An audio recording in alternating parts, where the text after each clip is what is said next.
Le bloc moteur est la plus grosse pièce métallique d'un seul tenant sur une voiture. Elle abrite et relie tous les composants du moteur comme les cylindres et les pistons et permet la circulation du liquide de refroidissement.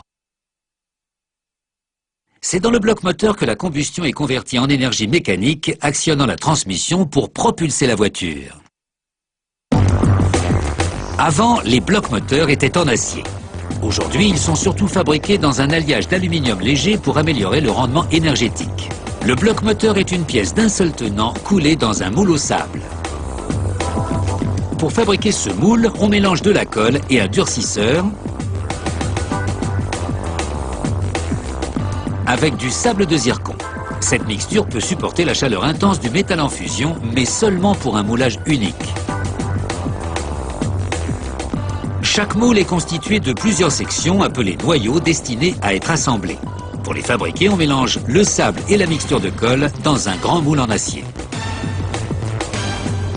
On y injecte un gaz qui active le durcisseur et solidifie le mélange. C'est le noyau de base auquel seront fixés les autres noyaux.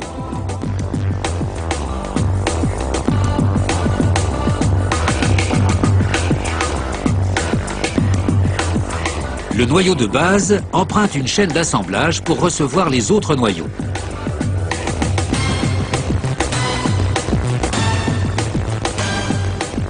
Le noyau suivant servira à mouler l'alésage des cylindres du bloc moteur qui accueilleront les pistons du moteur. Un robot insère des chemises en acier dans les 6 orifices du noyau. Elles empêcheront la paroi en aluminium des alésages d'être abîmée par l'abrasion. 17 noyaux vont se greffer sur le noyau de base. Ceux qui vont produire les parties du bloc moteur en contact avec l'huile sont passés à la poudre de talc. Cela empêche les particules de sable de rester collées à l'aluminium puis de se mélanger à l'huile.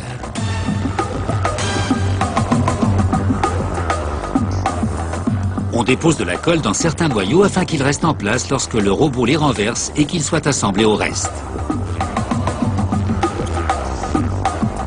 Voici les 2 derniers noyaux. Le moule est maintenant complet et le coulage peut commencer.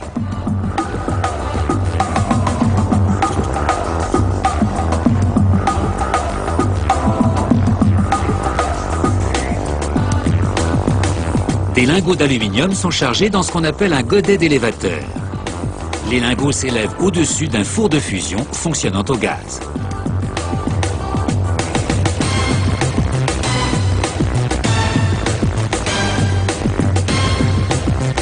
Le godet décharge les lingots dans un feu à 800 degrés Celsius qui va liquéfier l'aluminium.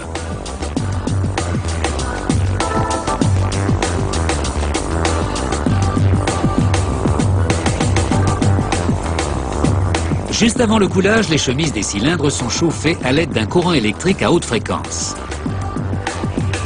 L'aluminium adhérera mieux sur le métal chaud.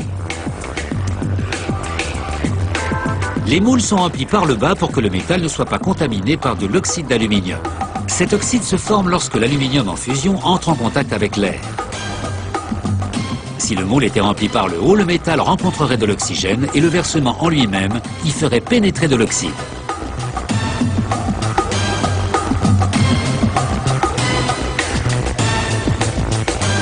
Après le coulage, les moules restent 6 heures dans ce qu'on appelle un four thermique de récupération du sable, qui détruit la colle de façon à faire tomber le sable. La chaleur durcit également le métal.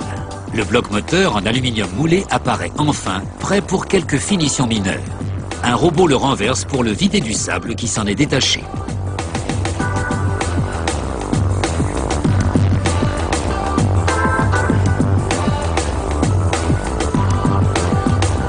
Les scies sectionnent les masselottes. Ce sont des excès de métal versés dans le moule pour compenser les 7% de contraction causés par la solidification de l'aluminium liquide. Puis des outils d'usinage guidés par ordinateur procèdent à un dégrossissage du métal. Le bloc moteur atteint alors quasiment son état final. La fabrique de moteurs qui va l'acheter procédera aux derniers usinages avant d'y poser les autres pièces.